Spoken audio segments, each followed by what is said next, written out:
नमस्कार साथियों, मैं जितेंद्र मिनारिया आप सभी का स्वागत करता हूं।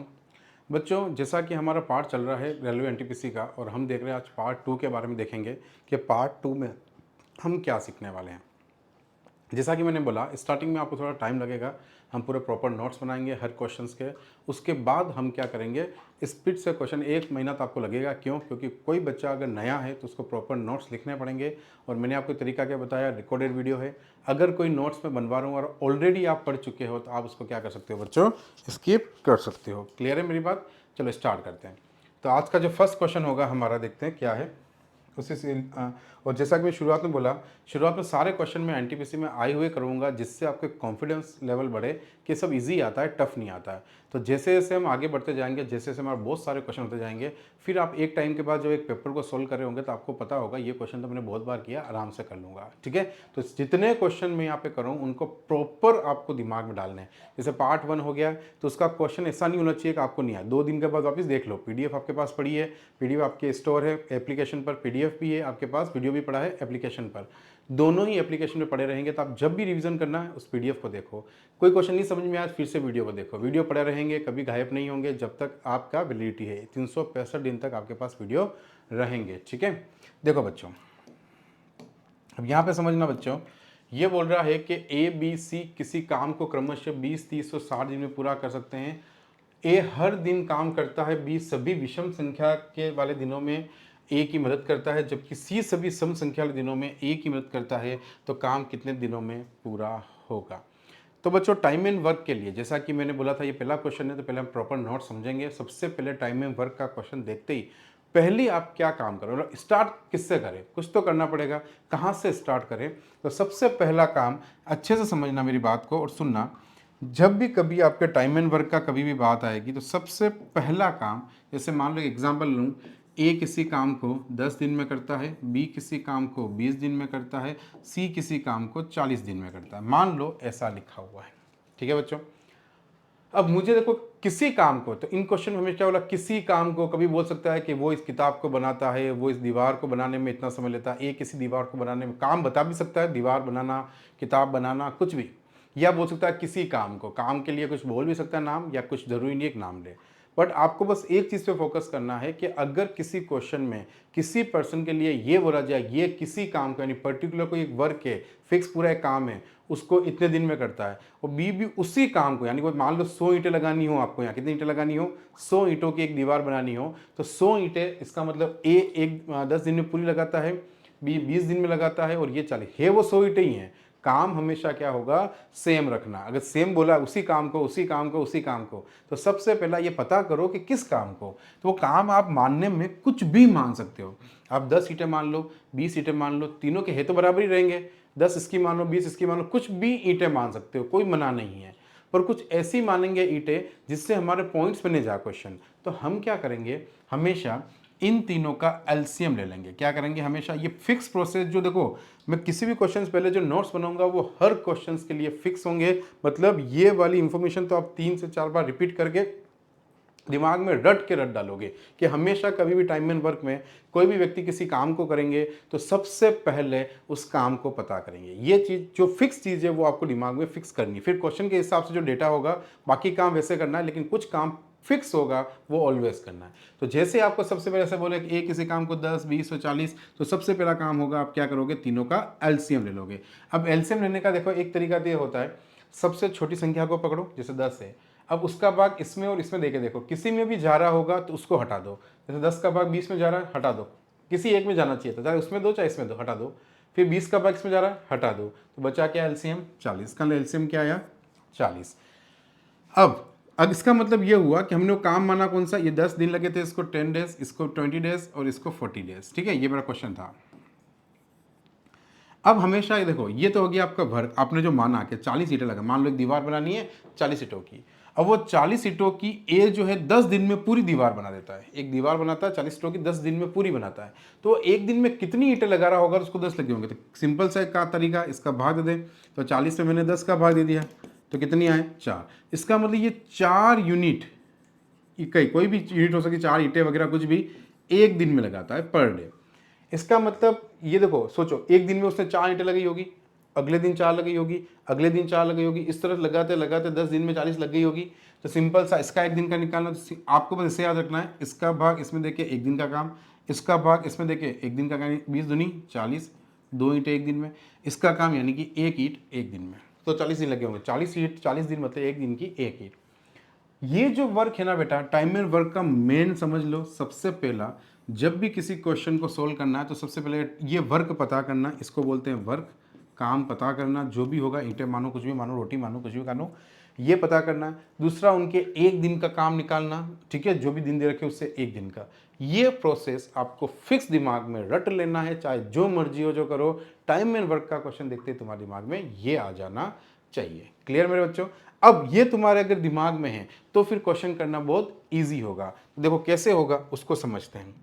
अब हमारे क्वेश्चन पे चलते हैं। ये बोल रहा है ए बी सी किसी काम को, मैंने क्या बोला, क्रमशः वर्ड का मतलब होता है रिस्पेक्टिवली का मतलब ए करता है 20 दिन में, बी करता है 30 दिन में और सी करता है 60 दिन में। तो मैंने अभी आपको बताया कि सबसे पहला काम तो हम क्या करेंगे, ए बी सी कितने कितने हैं, 20 30 और 60, 20 30 और 60 दिन। तो सबसे पहला तो हमारा काम क्या होगा, एलसीएम लेना और ये पता करना को किस काम को करते हैं। तो 20 और 30 और 60 का एलसीएम कितना आ गया बच्चों? सबसे पहले मैंने क्या बोला, छोटे वाले का भाग किसी में भी जा रहा है उसको कैंसिल करोगे। 20 दिया 60 तो 20 को हटा दो, 30 दूनी 60 तो 30 को हटा दो, बचा कितना 60। तो एलसीएम कितना आया बच्चों 60।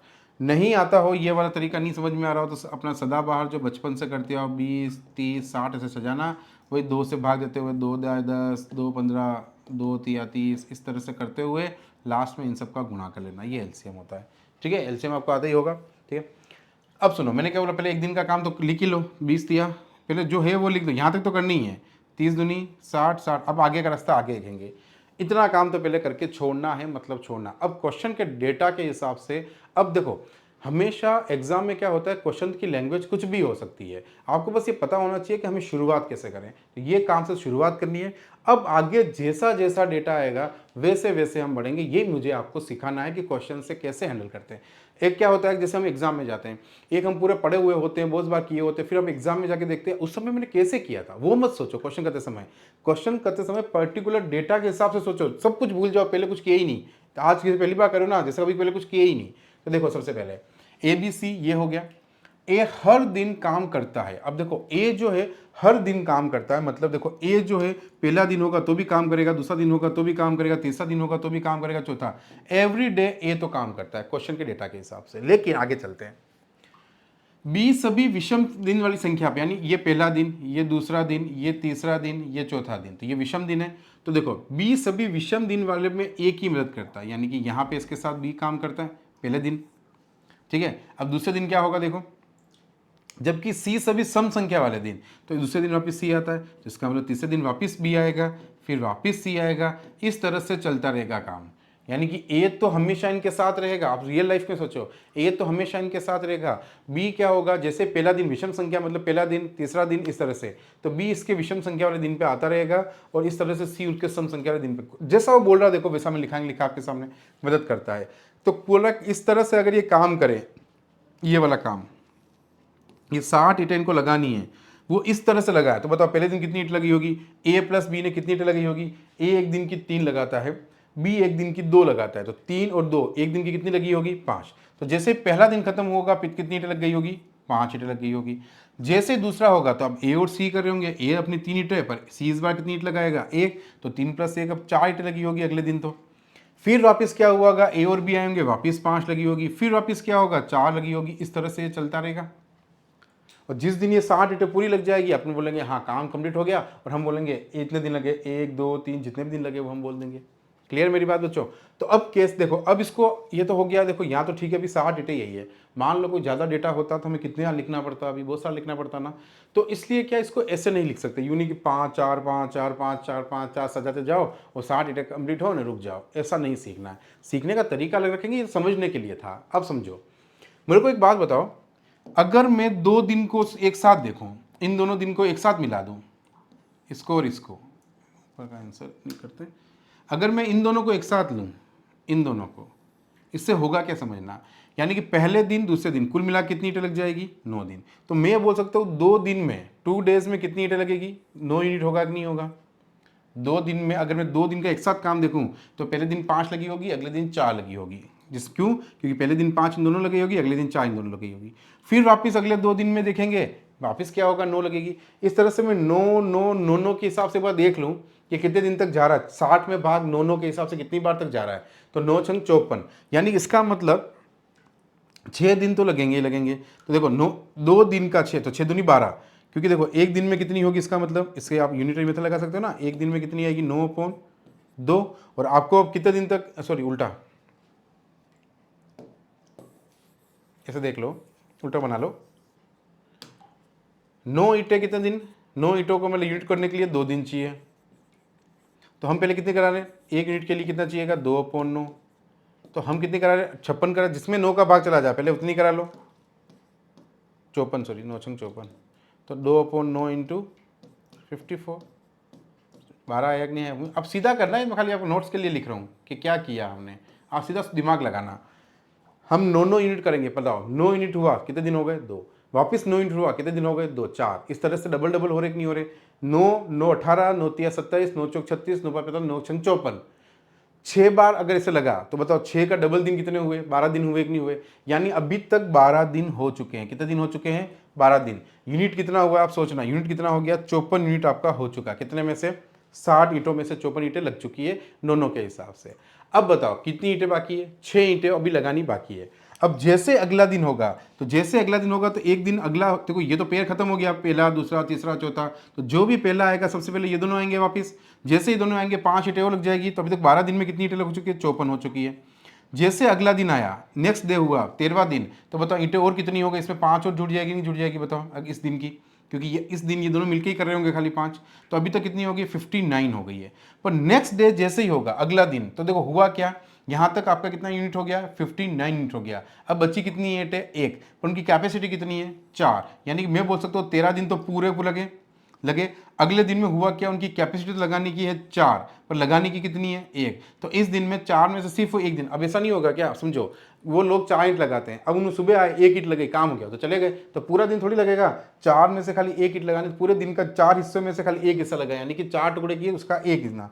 तो ये अपना क्या हो जाएगा, इतना टाइम उनको पूरा लगेगा, यानी 13 दिन 1/4, यानी 13 सही 1/4 आपका क्या होगा बच्चों, आंसर होगा।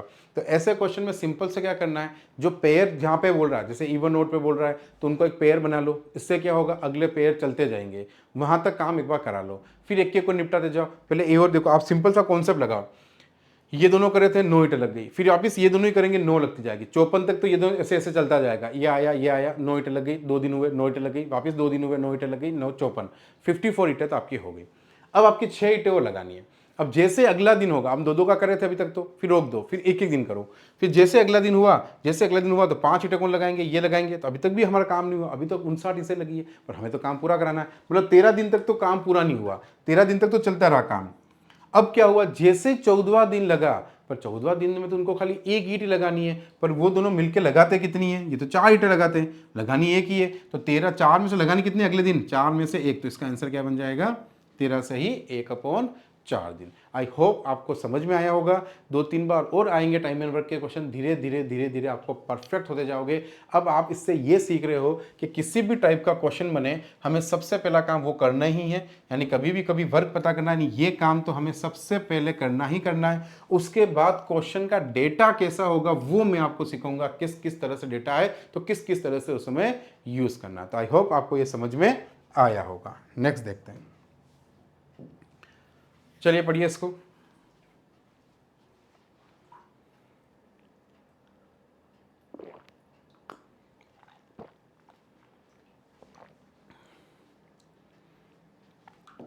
तो जैसे ही कोडिंग डिकोडिंग आएगा आपके दिमाग में, सबसे पहला देखो, मैं आपको 3 महीने तक बार बार ये चीज़ें बार बार बोलूँगा, जिससे आपके दिमाग में रट क्या छप जाएगी।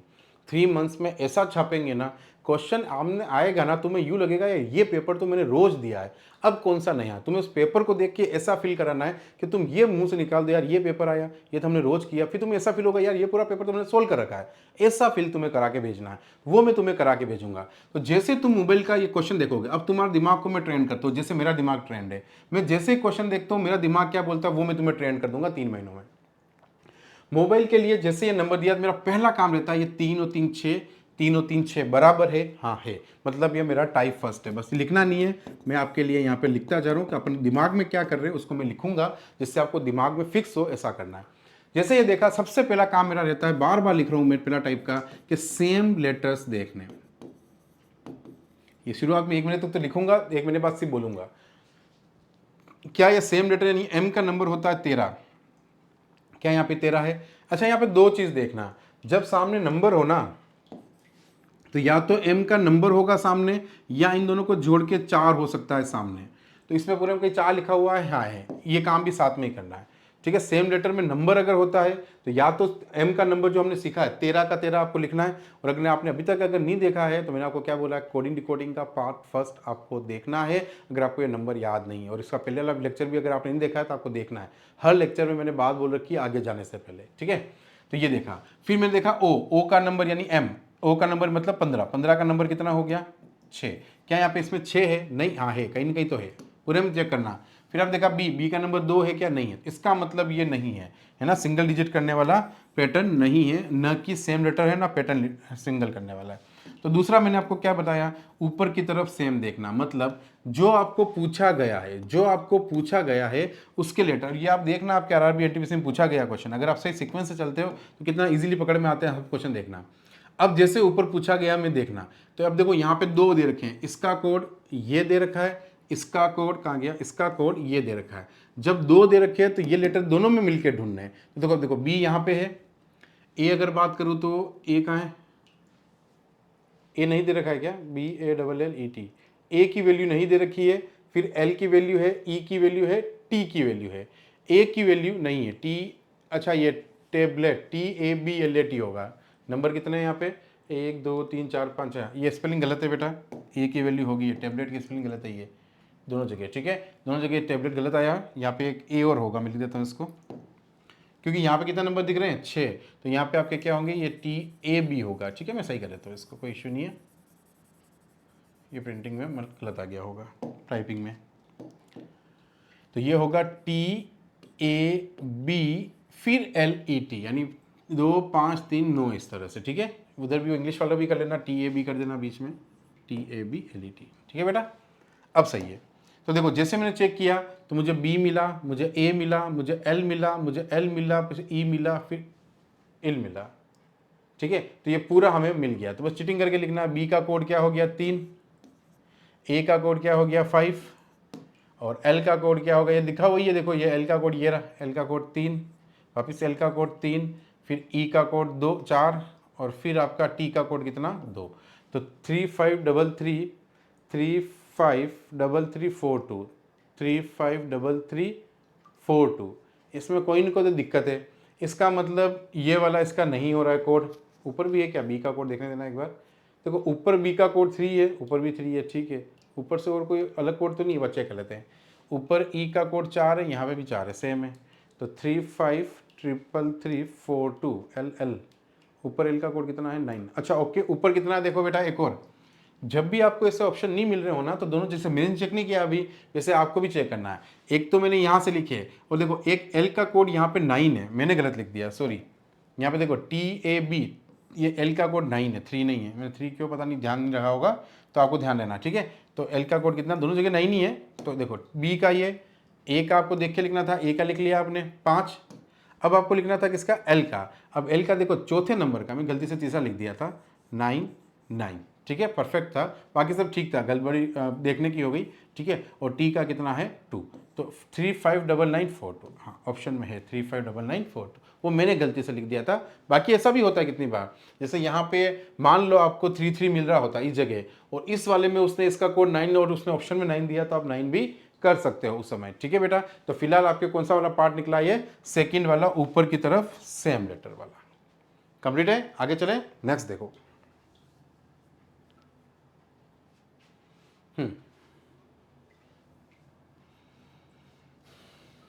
हाँ सॉरी, नेक्स्ट क्वेश्चन तरफ बढ़ते हैं। ओके, ये देखो नेक्स्ट क्वेश्चन देखो,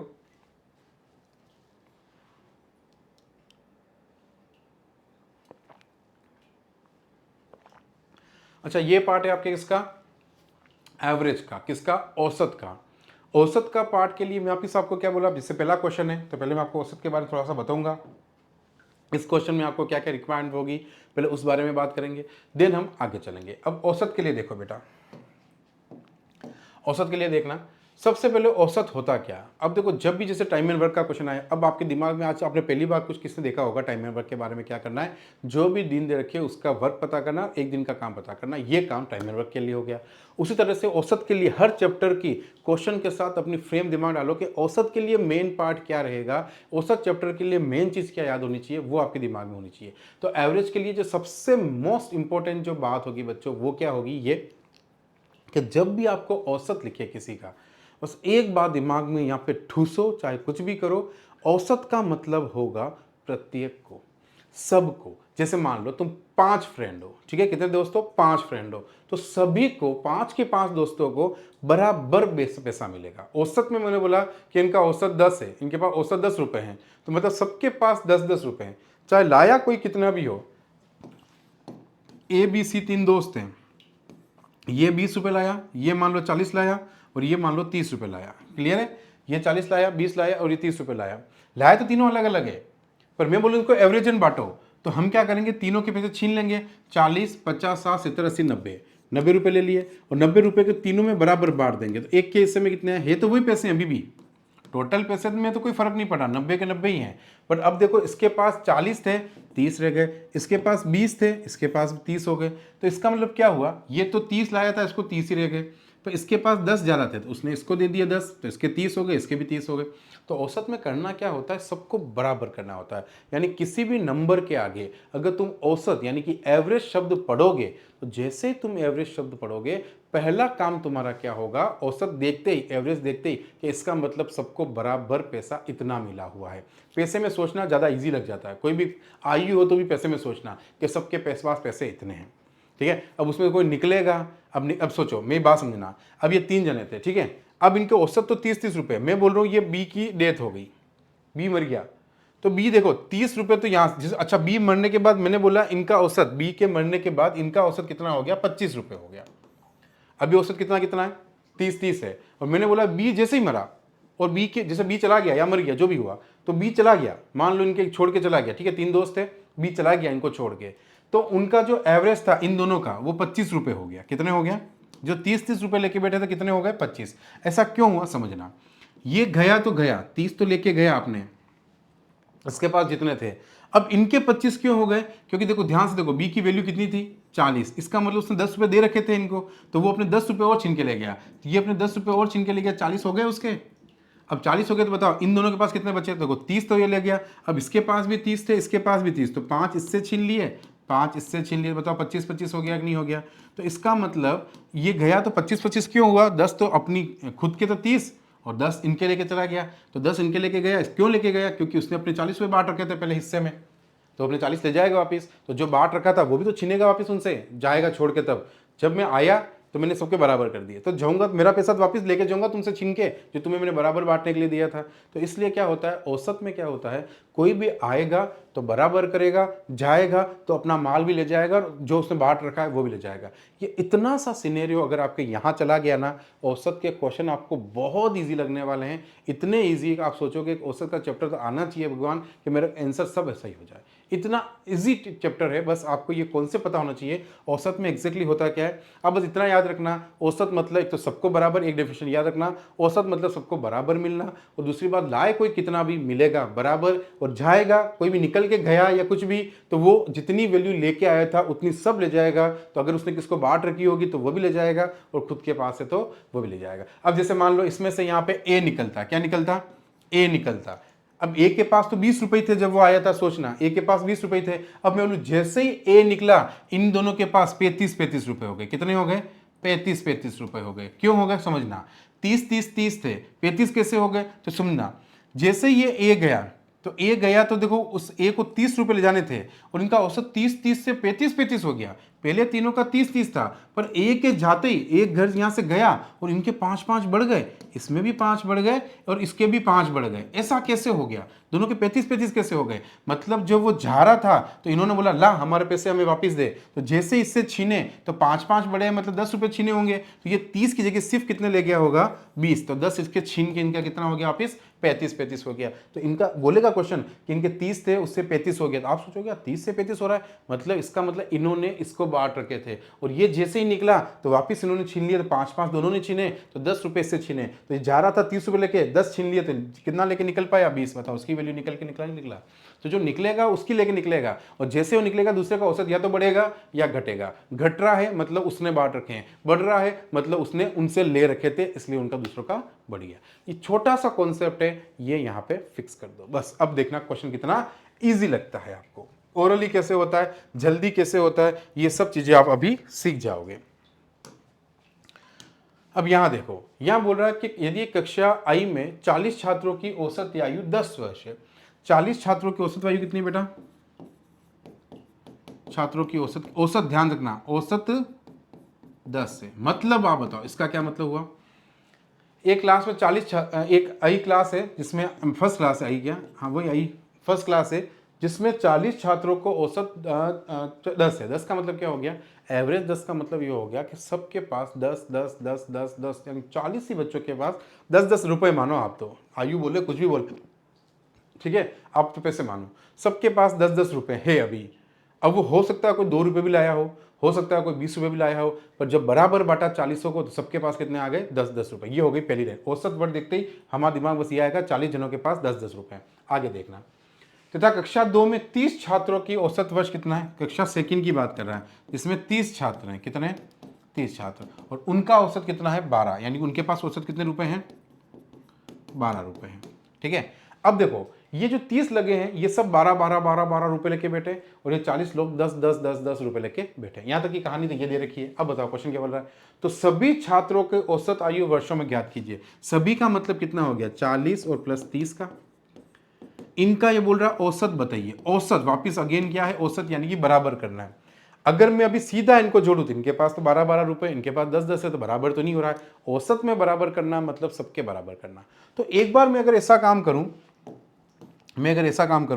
कि सबके पास एक बार 10 रुपए रख लूँ औसत, क्योंकि देखो इन 40 लोगों के पास तो 10 रुपए है ही है। आप प्रैक्टिकल सोचो, इन 30 छात्रों को बोलूं कि तुम काम करो, तुम 2 2 रुपए सब निकाल दो अपने एक बार के लिए बाहर, तो तुम्हारे भी सबके बराबर हो जाए एक बार 10 10। तो हमने क्या किया, इन 30 छात्रों से 2 2 रुपए छीन लिए, यानी कि 60 रुपए छीन लिए। अब इससे हुआ क्या, 30 जनों ने तुम्हें 2 2 रुपए सबने दे दिए, 30 लोगों ने 2 2 रुपए दे दिए, तो सबसे मिलाकर 60 रुपए तुम्हारे बाहर आ गए होंगे। बताओ अब टोटल जितने भी छात्र पढ़े बच्चे हैं, अब यहाँ 40 और 30 सबके पास 10 10 रुपए है कि नहीं है, ये पैसे आपने इनसे ले लिए जो इन सबके पास 2 2 रुपए ज्यादा थे। तो बताओ इनके पास भी 10 10 10 10, इनके पास भी 10 10, तो अभी इसका औसत बराबर हो गया। तो अभी तो बराबर हो गए सबके पास 10 10, पर हमारे पास तो 60 रुपए अभी बचे हुए हैं। मैंने क्या बोला, बटेगा सब में बराबर। अब वो जो 60 रुपए बचे हैं उनको 70 लोगों में, 70 है ना टोटल, 40 होती है 70, इन 70 लोगों में और बराबर बांट देंगे एज को या पैसे जो भी है। तो 60 में हम सीधा क्या करेंगे, 70 का भाग देंगे। तो 60 में अगर आप 70 का भाग दोगे तो 7 का भाग 6 में दोगे, सिंपल सी बात। तो 7 का जाएगा नहीं तो 7 लगाओगे, 7 8 56, कितना बचा 4 7 0, वही 7 पंजे 35, तो 8.85, यानी कि आपका आंसर होगा 10.85, यानी 10 रुपीज़ तो आएंगे ही आएंगे क्योंकि वो तो बराबर किए ही थे। और ये 60 रुपए जो एक्स्ट्रा थे ये हमने फिर से सब में बराबर कितने रुपए में बांट दिए, 85 85.85 सबको और दे दिए। तो टोटल 10 तो पहले ही और 0.85 और दे दिए। अब सबका असर कितना होगा 10.85। क्या आपको मेरी बात धीरे धीरे समझ में आ रही है, आ जाएगी, चिंता मत करो। पहला क्वेश्चन है, कोई घबराने की जरूरत नहीं अगर नहीं भी आई है।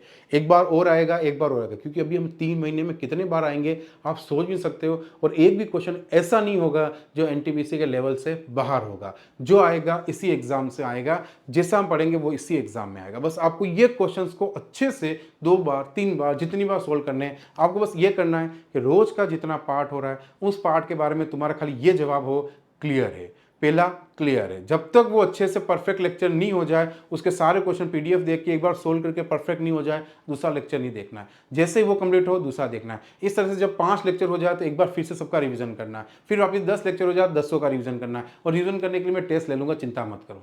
जैसे 5 लेक्चर 10 लेक्चर होंगे, मैं पूरा का एक टेस्ट ले लूंगा जिससे आपका एक रिवीजन बन जाएगा। सप्ताह का संडे का टेस्ट लेंगे, ऐसा कुछ कर लेंगे, इस दिन संडे को टेस्ट। रिजल्ट हम दे के रहेंगे, चाहे उसके लिए कितनी भी हमें मेहनत करनी पड़े। नंबर 1 भी नहीं छूटने देंगे, ठीक है। हर क्वेश्चन आपको बस ये रहेगा, ये तो पुराना क्वेश्चन मैं रोज करता हूं, बस ये आपकी हैबिट बनानी है 3 महीने में। नेक्स्ट क्वेश्चन करके देखो। देखो अब जैसे ये क्वेश्चन हमने लास्ट क्लास में भी किया था, तो आज इतनी दिक्कत नहीं आएगी। आज आपको कोई प्रॉब्लम नहीं आएगी। क्यों? क्योंकि इसके नोट्स ऑलरेडी कुछ तो हमने लास्ट क्लास में बनाए, पर मैंने क्या बोला, शुरुआत में मैं बार बार रिपीट करूंगा जिससे आपको क्लियर हो जाए हमें क्या करना है। ठीक है, देखो इधर कुछ बेंचें ऑटो हैं, तो देखो सबसे पहले कुछ बेंचें क्या हैं, ऑटो हैं, तो ये कुछ बेंच ऑटो हैं, some benches are auto, some का डायग्राम बनेगा सबसे पहले।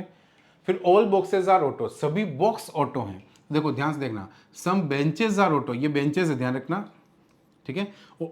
All the boxes are auto, auto already बना है, तो बॉक्सेस के क्या बनेगा, बॉक्स इसके अंदर बनेगा, तो all the boxes are auto. फिर all the pens are branches, तो सारे पेन्स क्या हैं, बेंचेस है, बस ये ध्यान रखना। आप तो इतना याद रखना, ऑल के जो पड़ोस में शब्द होता है वो हमेशा ऑल के डायग्राम में अंदर दिखना चाहिए। तो अब पेन अंदर बेंच बाहर, तो बेंच ऑलरेडी बनी हुई थी तो पेन अंदर बना दिया। बस ये आप डायग्राम बनाना है परफेक्टली। मैंने आपको बताया डायग्राम सिर्फ 4 होते हैं लास्ट लेक्चर में, नो का, सम नोट का, ऑल का और सम का, बस ये 4 डायग्राम में से डायग्राम बनेगा, ये बन गया। अब बस अब चेक करो, सम बेंचेज आर बॉक्सेस, तो सम के केस में मैंने क्या बोला, जब भी आप वापस बार बार रिपीट कर रहा हूँ, जब भी सम का केस देखे कंक्लूजन में, आपको बस देखना है पॉसिबिलिटी शब्द है या नहीं। अगर पॉसिबिलिटी शब्द नहीं है, संभावना शब्द नहीं है, तो सीधा जैसा काम इनके साथ किया वैसा काम इसके साथ, यानी इसी का डायग्राम सोचना है और वो चेक करना है। क्या बेंचेस और बॉक्सेस यहाँ टच करते हुए दिख रहे हैं, बेंचेस ये रहा, बॉक्सेस ये रहा, आपको टच कर रहे हैं क्या दोनों डायग्राम, एक डायग्राम ये रहा, एक डायग्राम कर रहा, नहीं दिख रहा है ना, तो बस गलत है।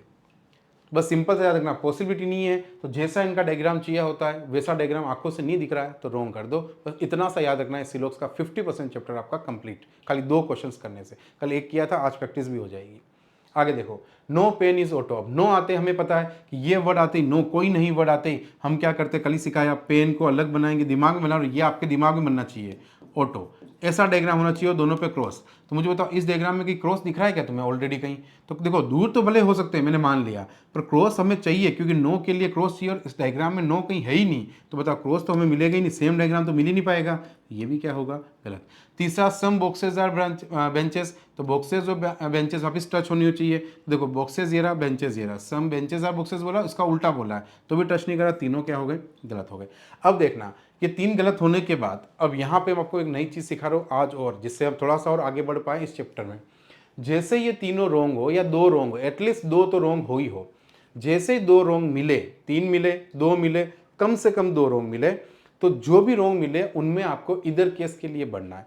इधर केस क्या होता है, कोई भी एक नेगेटिव सेंटेंस, नेगेटिव में नहीं वाला, कुछ नहीं या कोई नहीं, तो नो वाला सेंटेंस हो यानी कोई नहीं वाला हो या सम नोट वाला हो, उसके जो एलिमेंट्स हैं, गलत वाला होना चाहिए, तो गलत होना चाहिए है, उसके एलिमेंट्स दूसरे किसी गलत में, पॉजिटिव में, ये पॉजिटिव है ये पॉजिटिव है, इसमें मैच कर रहे हैं क्या, यहाँ पे पेन है, इन दोनों में कोई पेन नहीं है, तो इधर केस के लिए बढ़ना ही नहीं है। तो जैसे हमें सबसे पहला काम इधर केस के लिए क्या करना है, तो अभी देखो स्टार्ट कर रहे हैं, जब इधर केस आएगा तो पूरा क्लियर हो जाएगा इधर केस में क्या करना है, इधर केस की शुरुआत कैसे करनी है। सबसे पहले तो जैसे क्वेश्चन राइट रॉन्ग जो हमें करना हो कर लिया, करते ही आपको ये देखना है कि कौन कौन से रोंग आए, उसमें एक नेगेटिव के नेगेटिव है तो उसके साथ पॉजिटिव के क्या करने हैं, हमें एलिमेंट्स मिलाने। तो जैसे मैंने देखा नेगेटिव का एक ही सेंटेंस था, उसके पेन और ऑटो न तो इसमें है न इसमें है, तो जैसे मेरा पहला काम हुआ, हमने क्रॉस चेक किया, कोई भी 2 गलत होने चाहिए, 3 होंगे तो भी चेक करना पड़ेगा किसी 2 के एलिमेंट, जैसे गलत होते हैं फिर हम क्या चेक करते हैं, दूसरा इसमें पहला हम रोंग देखेंगे, दूसरा हम एलिमेंट्स, एलिमेंट्स क्या होने चाहिए, सेम होने चाहिए दोनों में, इसमें भी और इसमें भी एलिमेंट्स क्या होने चाहिए, सेम। सेम नहीं है तो उसके आगे का नेक्स्ट केस क्या करना है वो हम जब होंगे सेम तब बात करेंगे। फिलहाल ये दोनों चेक कर लें जब तक आप सिलोजिज्म के यहाँ तक परफेक्ट नहीं हो जाओ। तो अगर मान लो ऐसा नहीं हुआ, इधर केस मिला ही नहीं हमें, कहीं भी एलिमेंट सेम मिले, तो हम आंसर लगाएंगे न तो पहला सही है, न ही दूसरा सही है, नहीं तीसरा, तीनों में से कोई नहीं, यानी कोई भी कुछ भी अनुसरण नहीं कर रहा, नन ऑफ 3, इनमें तीनों में से कोई भी अनुसरण नहीं कर रहा, तो आंसर क्या हो जाएगा मेरा, ए हो जाएगा। अब हम बात करेंगे, ऐसा नहीं है, आगे और आएंगे क्वेश्चन, फिर से गलत होंगे, फिर से 2 चीज़ें चेक करेंगे, जैसे ही हमें सेम मिलेगा तो मैं तीसरी चीज़ और होगी, वो मैं आपको तब बताऊंगा, तभी समझ में आएगी कभी जब इसका एग्जाम्पल होगा। तो जब वो तीसरी चीज़ क्या है तब मैं बताऊंगी। 3 चीज़ें अगर फॉलो हो जाएगी तो आपका क्या हो जाएगा, इधर केस हो जाएगा, नहीं होगी तो इधर केस नहीं होगा। क्लियर मेरे बच्चों? तो बस आपको बस अभी इतना ही याद रखना है कि डायग्राम बनाना है, और अगर पॉसिबिलिटी शब्द नहीं है तो इसके भी डायग्राम बनाने हैं, और जो डायग्राम सोचने हैं वो यहाँ होने चाहिए, ठीक है, जैसा सोचोगे वैसा वैसा डिट्टो होना चाहिए, नहीं है तो रॉन्ग कर दोगे। इतना सा कॉन्सेप्ट अभी याद रखना है और बार बार मुझे देखते रहना कैसे कर रहा हूँ। एक टाइम ऐसा आएगा जब आपको मुझे देखने की ज़रूरत नहीं, सिर्फ एग्ज़ाम देखोगे और एग्ज़ाम में सारे सही करके आओगे और आपको बस जीके पे ध्यान देना है। अगर आप जीके देख के नहीं जाओगे, यानी आप जीएस नहीं पढ़ रहे हो, तो प्रॉब्लम रहेगी बेटा। सिलेक्शन के लिए तीनों सब्जेक्ट करने पड़ेंगे, सिर्फ दोनों से काम नहीं होगा, वो आपको सेल्फ करना ही पड़ेगा।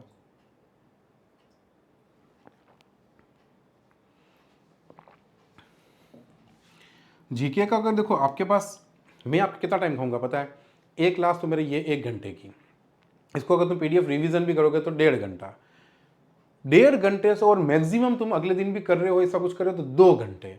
पूरे 24 घंटे में से 6 घंटे तुम्हारे सोने के, 1 घंटा नहाना धोने के, 2-3 घंटे खाने कूदने के, यानी कि तुम्हारे टोटल 12 घंटे तो तुम ले लो तुम्हारे खेलने कूदने नहाने धोने सबके। 12 घंटे तो भी तुम्हारे पास है, उसमें से 2 घंटे और दिए तुम्हें, मान लो कहीं मिलने जाना पड़ गया, कोई हो ही नहीं सकता कि मिलने नहीं जाओ, तो 2 घंटे हो, 10 घंटे अभी भी बचे हैं। 10 में से 2 घंटे मेरे, अभी भी 8 घंटे पड़े, 8 घंटे बैठे बैठे खाली जीके पढ़ो। मैं तुम्हें कह रहा हूँ ये बस मेरे पे छोड़ देना, एक बार मेरे पे विश्वास करो ना, जिंदगी में नौकरी चाहिए तो एक बार विश्वास करो, ठीक है। खाली 8 घंटे तुम तुम्हारा जीके पढ़ो दिन भर, मुझे खाली 2 घंटे दे दो, तुम्हारे एग्जाम तक रीजनिंग मैथ्स की टेंशन मेरी, और जो मैं क्वेश्चन करूँ बस उसकी प्रैक्टिस करते रहना, कुछ मत सोचना इसके अलावा कि ये आएगा तो हम क्या करेंगे, सब आ जाएंगे एक टाइम के बाद जो जो आने वाले होंगे, ठीक है। अच्छा, एक चीज़ मैं आपको और बता देता हूँ, जैसा कि मैंने बोला कि क्या हुआ, बहुत सारे बच्चे क्या प्रॉब्लम है कि यार वो जैसे अभी फीस हमने 799 रखी है, पर बहुत सारे बच्चे क्या है कि ये भी अफोर्ड नहीं कर पा रहे। तो मैंने सोचा अब क्या किया जाए तो बच्चों के फीस कम हो जाए या कम से कम वो बच्चा फ्री पढ़ पाए। तो मैंने एक तरीका यूज़ किया है जिससे जो दोनों के फ़ायदा होगा। जो बच्चा, जैसे मान लो देखो, जिन्होंने विश्वास है मेरे पे, जिन्होंने मुझ पर ऑफलाइन का मतलब पढ़ रखा है उन्होंने, या जिन्होंने मेरे वीडियोस देखे थे यूट्यूब पे अभी 2-3 महीने से उन्होंने, तो अभी बहुत सारे बच्चों ने तो परचेस कर लिया इस विश्वास के साथ कि हाँ सर करा देंगे हमें पास, इतना विश्वास उनको है क्योंकि उन्होंने देखा हुआ है कि मेरा डेडिकेशन वगैरह, ठीक है। वो तो हो गए। अब क्या होगा, कुछ बच्चे खरीदना तो चाह रहे हैं पर हो सकता है पेमेंट की प्रॉब्लम आए, कुछ भी प्रॉब्लम हो सकती है, तो उनके लिए मैंने किया, अभी सब बच्चों के लिए ही है, आपको हर जैसे आपने किसको रिकमेंड किया तो आपके जैसे पैसे 799, तो आपको 100 रुपये गूगल ट्रांसफ़र मैं वापस करूँगा। जैसे आप बस आपको करना क्या होगा, आपको जैसे आप किसी का एडमिशन करवा रहे हो, यानी आप किसी बच्चे को ऐप बोल के कर रहे हो तो भी खरीद रहा, आपके थ्रू खरीद रहा है वो बच्चा, तो आप उसके खरीदने से पहले उसका नाम, उसका नंबर मुझे व्हाट्सअप करोगे, क्योंकि नंबर और नाम दोनों होने से क्या होगा, मान लो 2 जनों के नाम एक जैसे तो कंफ्यूजन ना हो उसको लिस्ट में मेरे को देखने में।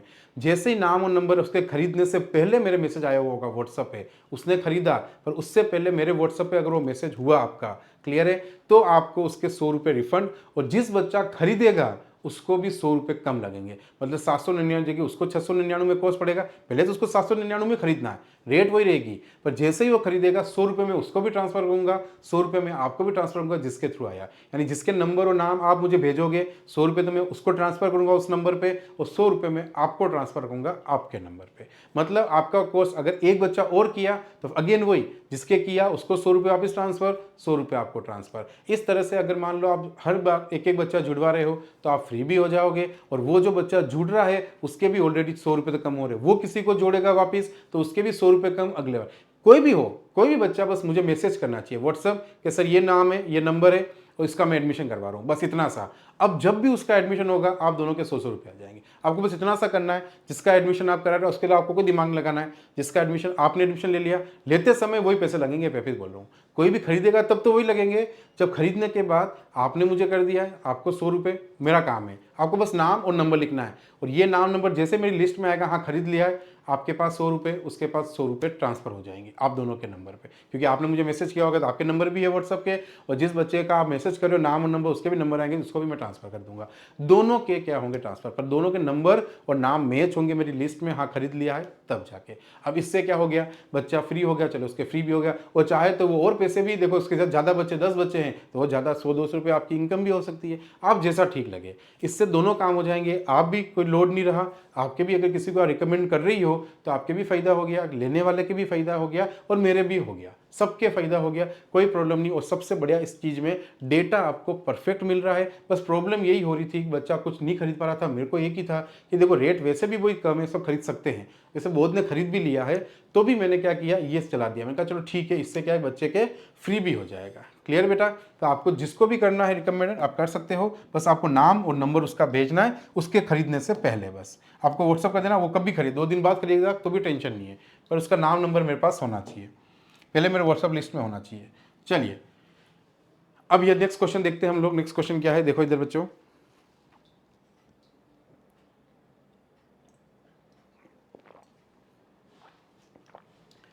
यदि विक्रय मूल्य 84 रुपये और लाभ प्रतिशत 20% है तो क्रय मूल्य की गणना करें। देखो बच्चों इसमें देखना,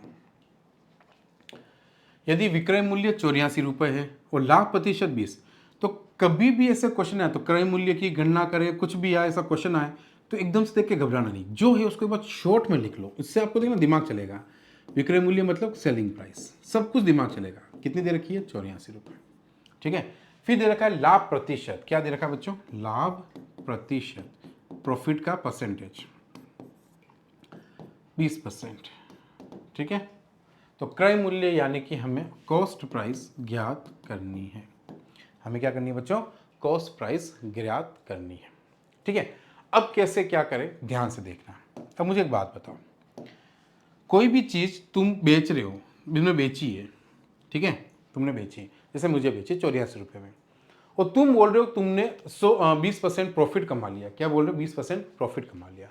एग्जैक्टली हम कभी भी पैसा कितना परसेंट लगाते हैं, सीपी हमेशा परसेंटेज में कितनी होगी, हमें सीपी की वैल्यू निकालनी, पर सीपी का परसेंटेज तो हमें पता है ना। हमें पता है कि हमेशा यानी कि जो क्रय मूल्य होता है ना बेटा, खरीदने की कीमत, वो हमेशा होती है कितने परसेंट के बराबर, 100% के बराबर। यानी कि ये हमें पता है कि 100% की, यानी कॉस्ट प्राइस कितनी थी, हम बोलेंगे 100% थी, रुपए में कितनी थी, यही तो हमें निकालनी है। अब यहाँ पे मुझे बताओ, आपको अगर 20% का प्रॉफिट हो के आपने मुझे बेचा है, तो रियल में आप यूं सोचो तो परसेंटेज में सेलिंग प्राइस कितनी थी, यानी विक्रय मूल्य परसेंटेज में कितना था, दिमाग लगाओ। विक्रय मूल्य यानी कि सेलिंग प्राइस परसेंटेज में बताओ कितनी थी। आप बोलोगे सर सेलिंग प्राइस मतलब क्या होता है, जितना पैसा लगाएंगे, बेचने का मतलब क्या होता है, जितना पैसा आप 100 रुपये का शर्ट लाए, आपने 150 में बेचा है, तो 100 रुपये तो आपने वही कमाए ना जो लगाए, फिर 50 रुपये प्रॉफिट कमाया, यानी 150 रुपये में आपने 100 रुपये तो आपका क्रय मूल्य था, और 100 रुपये क्रय मूल्य का मतलब क्या हो गया, 100%।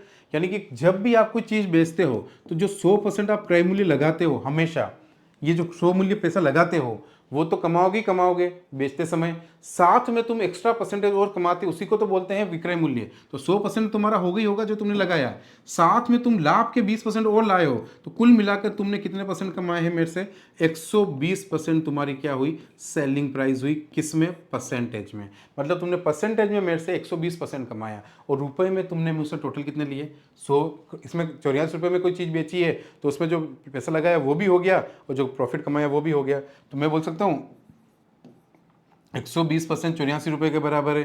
तो बताओ 1% कितने के बराबर होगा, एक एक नियम हमें हमेशा लगाना है, ध्यान रखना। एक एक नियम का मतलब क्या होता है, इसको एक में बदल दो, इसका भाग सामने दो, बस ये एक में बदल गया। हमेशा हमेशा कभी परसेंटेज के बराबर वैल्यू मिल जाए तो पहले 1% की वैल्यू बनानी है। 1% बराबर मेरा कितना आ गया, इतना रुपए आ गया। अब मुझे क्या चाहिए था, क्रय मूल्य, और क्रय मूल्य मतलब कितना परसेंट की वैल्यू चाहिए मुझे, 100% की वैल्यू चाहिए।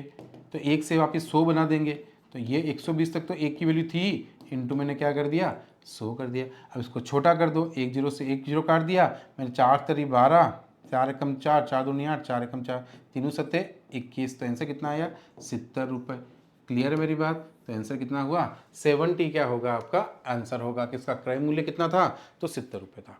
तो क्वेश्चन को हमेशा पढ़ना सीखो, आपको उसके मीनिंग सीखो। क्रय मूल्य से 100% होता है, लाभ प्रतिशत 20% कमाया है, और रुपए उसके बेचने के दे रखे हैं। हमने दिमाग लगाया, अरे यार बेचा है 84 रुपये में, लाभ 20% कमाया है, तो टोटल उसने कुल मिला के कितने बेचा, तो 100% तो वो वाले जो उसने खरीद के लाया, और 20% उसने कमाए, तो कुल मिलाकर उसने 120% में बेच दिया किसी को। जैसे बेचा उसको 84 रुपये आए, तो हम बोल सकते हैं 120% बराबर उसको 84 रुपये मिले। तो हमेशा इसका जब भी कभी भी, अब आगे कभी भी पूरे मैथ्स में जब भी हमें ऐसी सिचुएशन मिल जाएगी जिसमें परसेंटेज उसकी वैल्यू बराबर मिलेगी, तो हमेशा 1% की वैल्यू निकालेंगे तो 1% बराबर कितना आया 84/120। और 1 की वैल्यू निकालने का तरीका क्या होता है, जो भी यहाँ लिखा हो इसका भाग सामने वाले में दे दो, ये 1 की आ गई। अब 1 से कुछ भी बनाना हो, जैसे मुझे 1 से 100 बनाना है तो 100 का गुणा कर दो उस 1 की वैल्यू के साथ, तो जैसे गुणा करेंगे तो 100% की वैल्यू आ जाएगी, और 100% ही हमारा क्या होता है, क्रय मूल्य होता है। बच्चों क्लियर है आपको, यहाँ तक समझ में आ गया होगा।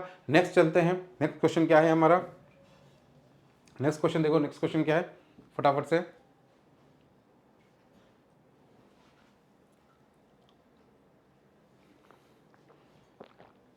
देखो शुरुआत में जैसा कि आपको लग रहा होगा आए हुए, देखो जितना मैं सोचता हूँ ना, मैं तो हमेशा पढ़ाता हूँ तो अच्छे लेवल तक ही पढ़ाता हूँ, तो मैं जब स्टार्ट करूंगा ना मेरा लेवल कि क्या मैं सोच के कि ये तुम्हारे सीबीटी, देखो सीबीटी 1 अभी तक लगभग सीबीटी 1 के आ रहे हैं, यानी पहले पेपर के, सेकंड वाले के भी आएंगे, थोड़े से अच्छे भी होंगे, तो धीरे धीरे धीरे धीरे हमारा लेवल भी बढ़ेगा।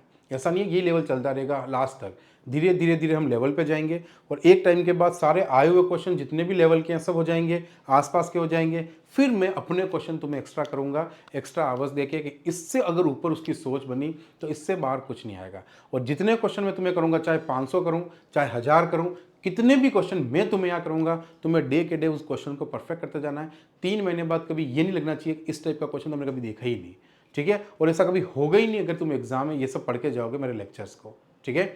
श्योरिटी बोलते हो, तुम्हारे मैथ्स रीजनिंग की चिंता बिल्कुल मत रखो, सिर्फ मैं बोल रहा हूँ 8-8 घंटे 7-7 घंटे चाहे 6-6 घंटे तुम दिन भर जीके पढ़ो, जीके की कोई भी किताब लिया उसको पढ़ना है, बैठे बैठे रोज रिवीजन करना, रोज पढ़ना, क्वेश्चन लगाना। अच्छा सबसे बढ़िया मैं आपको जीके पढ़ने की मेरी राय देता हूँ, अच्छी लगे तो मानो, नहीं माने तो कोई बात नहीं, मेरी तरफ जीके का देखो, मैथ्स रीजनिंग का अपना काम है तो भी जीके का भी दे देता हूँ।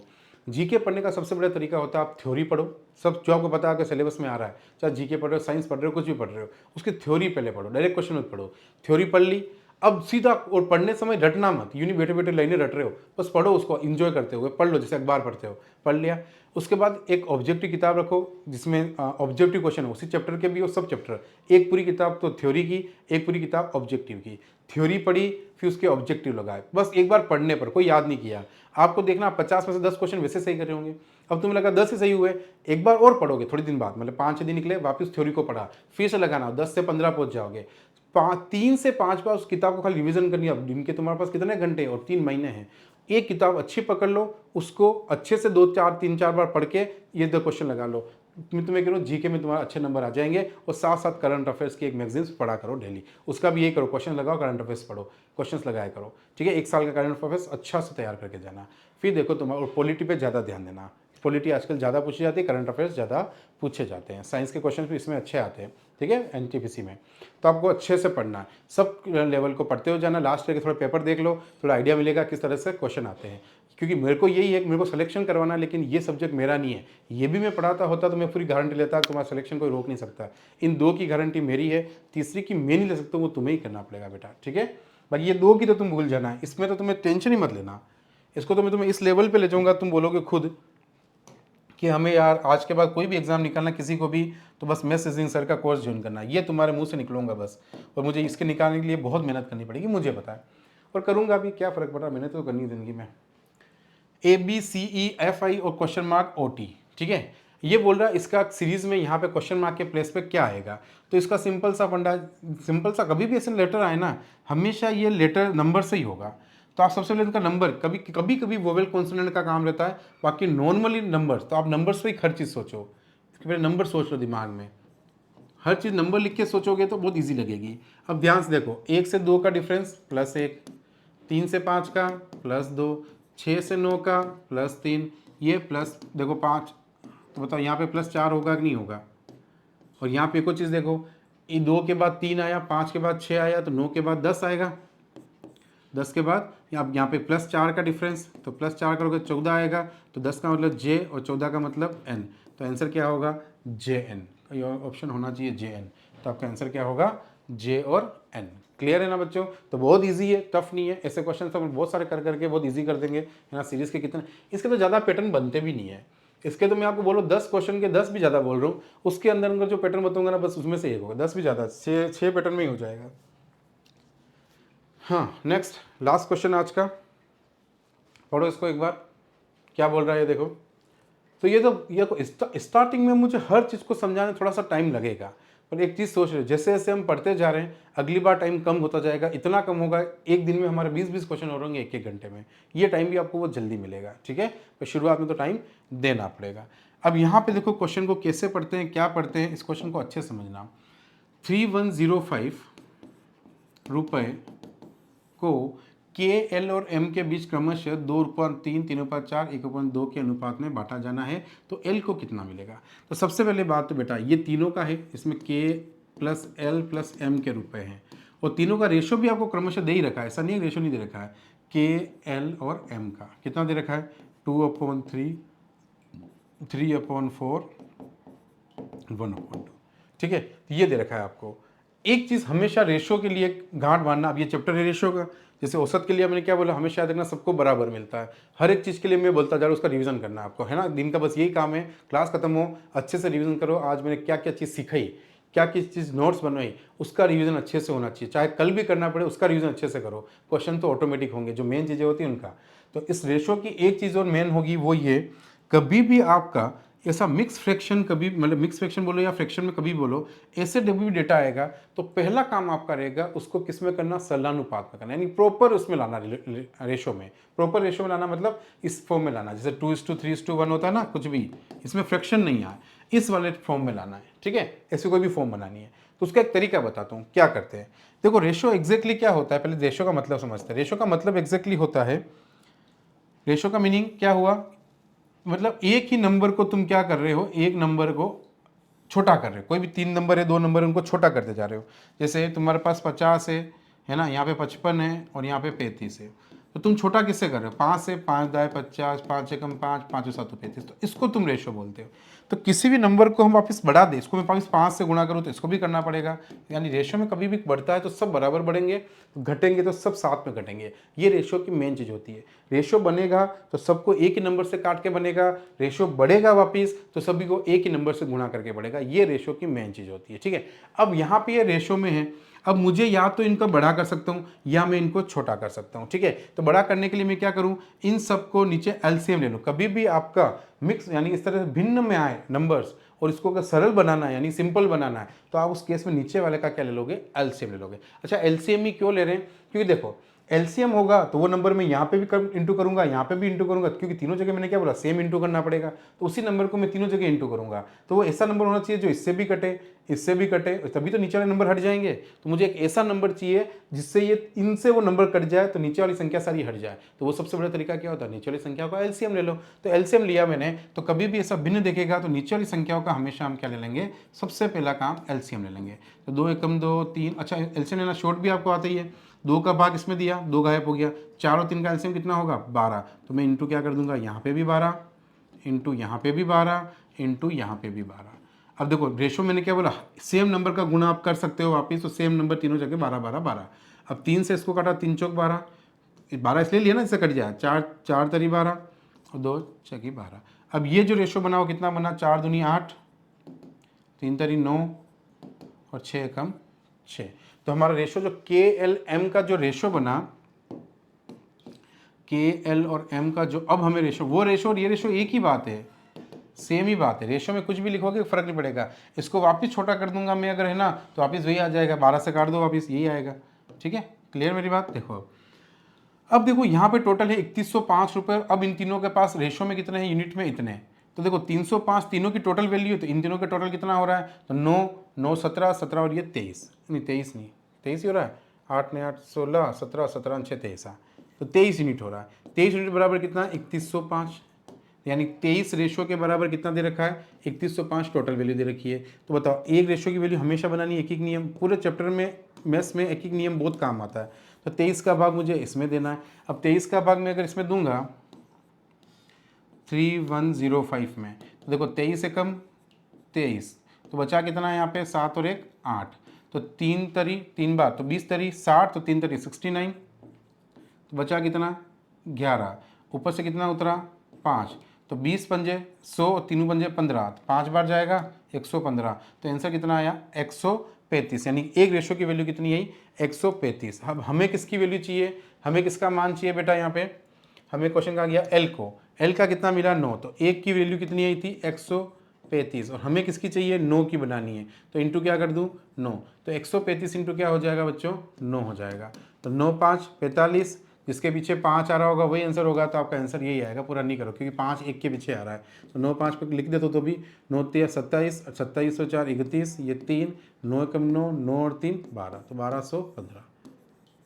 ठीक है, तो आपका आंसर क्या होगा 1215। तो इस वाले केस में हमने क्या सीखा, सबसे पहले रेशियो जो भी अगर हो उसको पहले सिंपल फॉर्म में लाना है। उसके बाद भी एक चीज़ मैं आपको रेशियो की सिखा ही देता हूँ, सुनना इधर।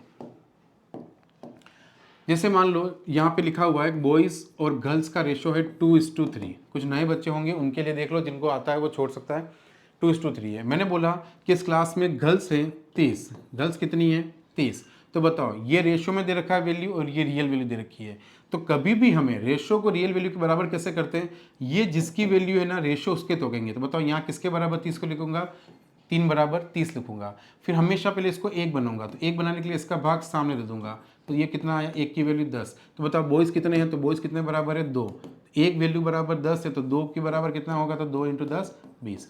अब मान लो यहाँ पे गर्ल्स ने देखे बोलता कि बॉयज़ बराबर 30 है, क्या बोलता बॉयज़ बराबर, तो अब मैं यहाँ देखता बॉयज़ का रेशियो कितना है 2, तो 2 बराबर क्या लिखता 30। फिर मैं 1 की वैल्यू हमेशा निकालूंगा जैसे हमेशा बोला है, ये आया 15। अब मुझे चाहिए गर्ल्स कितनी है, तो गर्ल्स का रेशियो कितना है, तो 1 को किसे बनाऊंगा 3 में, तो 15 × 3 कितना होगा बेटा मेरा 45। अगर मान लो ये गर्ल्स और बॉयज़ टोटल स्टूडेंट बोलता है, टोटल 30 है, मतलब ये 30 की वैल्यू में आपको ये समझाना चाह रहा हूँ कि जिसकी वैल्यू होगी हमेशा रेशियो उसका बराबर होगा। जब ये मैंने बोला कि टोटल 30 बॉयज़ की वैल्यू है तो आपने 2 के बराबर किया, जब मैं बोला टोटल गर्ल्स की वैल्यू है टोटल, तो आपने गर्ल्स के रेशियो के बराबर किया, फिर 1 का निकाला, फिर 1 का। अगर मैं टोटल बोलूँगा तो गर्ल्स और बॉय मिलकर तो टोटल होते हैं, तो ये किसके बराबर हो जाएगा 5। तो ये चीज़ आपको रेशियो में हमेशा ध्यान रखनी है कि यूनिट्स हमेशा उसके बराबर होगी जिसकी यहाँ पे वैल्यू होगी। ठीक है, तो एक रेशियो की वैल्यू कितनी आएगी 5 × 30। अब 1 की जितनी 6 है, तो बताओ 2 की कितनी, तो 6 दूनी 12, तो यहाँ पे बॉयज़ होंगे 12 और ये कितने होंगे 18। तो इस तरह से आपको मैं रेशियो में एक चीज़ हमेशा ध्यान रखनी है कि रेशियो में जो जिसकी वैल्यू होगी, रेशियो में जो जिसकी वैल्यू होगी, जैसे यहाँ पे देखो, अब जैसे मैंने प्रॉपर फ्रैक्शन कर दिया, मतलब इसको प्रॉपर में ले आया था फ्रैक्शन को हटा के। अब प्रॉपर रेशियो में बताओ ये वैल्यू किसकी थी, इन तीनों को बांटने की थी कि नहीं थी, तीनों के रुपए थे कि नहीं थे, इसलिए मैंने तीनों का जोड़ के 23 किया। तो 23 बराबर मैंने क्या किया, ये फिर 1 की वैल्यू निकाली और 1 से फिर मेरे को कितनी चाहिए थी एल की, एल का रेशियो कितना था 9, तो 1 की वैल्यू जितनी भी भाग देके 135 उसको 9 से गुणा कर दिया, मेरा आंसर कितना आया 1215 रुपये। क्या आप समझ में आया। तो ये छोटे छोटे कॉन्सेप्ट को मैं साथ में सिखाते हुए आपको पूरी मैथ सिखा दूंगा और अच्छे से आपकी मैथ्स हो जाएगी। ठीक है बच्चों, तो आज का लेक्चर हम यही खत्म करते हैं। अगर आपको पैसों की प्रॉब्लम है तो एक बार कहीं से पेमेंट की व्यवस्था कर लें, एक बार पेमेंट कर दें, फिर आप जैसे जैसे एडमिशन कराएंगे वैसे वैसे आपको पैसे रिटर्न मिलते जाएंगे। बस आपको नाम और नंबर जिसका भी एडमिशन करा रहे हैं उसे व्हाट्सअप कर देना बस, ठीक है, आपके नंबर से। ठीक है बेटा, थैंक यू सो मच। तो आज का लेक्चर हम यही खत्म करते हैं, नेक्स्ट मिलेंगे अगले लेक्चर के साथ। और रोज आपको एक लेक्चर मिलेगा, सिर्फ संडे छुट्टी रहेगी, उस दिन अगर हो सकेगा तो टेस्ट आएगा, जो भी होगा संडे को स्पेशल होगा, पर संडे छुट्टी रहेगी, बाकी 6 दिन आपकी क्लास चलेगी, मंडे टू सैटरडे। ठीक है, संडे आपका ऑफ रहेगा क्योंकि एक दिन मुझे भी परिवार को देना पड़ता है, बाकी परिवार वाले बाहर निकाल देंगे। और एक दिन, सही बताऊँ ना, आपको भी चाहिए होता है, एक स्टूडेंट को भी रिवीजन करने के लिए भी एक दिन का चाहिए। मान लो कभी कोई छूट गया उसको कवर करने के लिए, तो एक दिन हमेशा चाहिए होता है सब कुछ कवर या रिपीट करने के लिए, रिवीजन करने के लिए। तो हम संडे संडे छुट्टी रखेंगे ओनली, बाकी 6 डेज आपको एवरी डे क्लास मिलेगी। और जब एग्जाम के नज़दीक पहुँचेंगे तब दिन के 2-2 घंटे भी हम लोग क्लास कर देंगे। ठीक है, thank you so much, take care बच्चों, ध्यान रखना और बस पढ़ते रहना और अपना बस मकसद बना लो, एनटीपीसी इस बार निकलेगा। ठीक है, इस बार ज़रूर निकलेगा, बस अपने आप पे विश्वास रखना।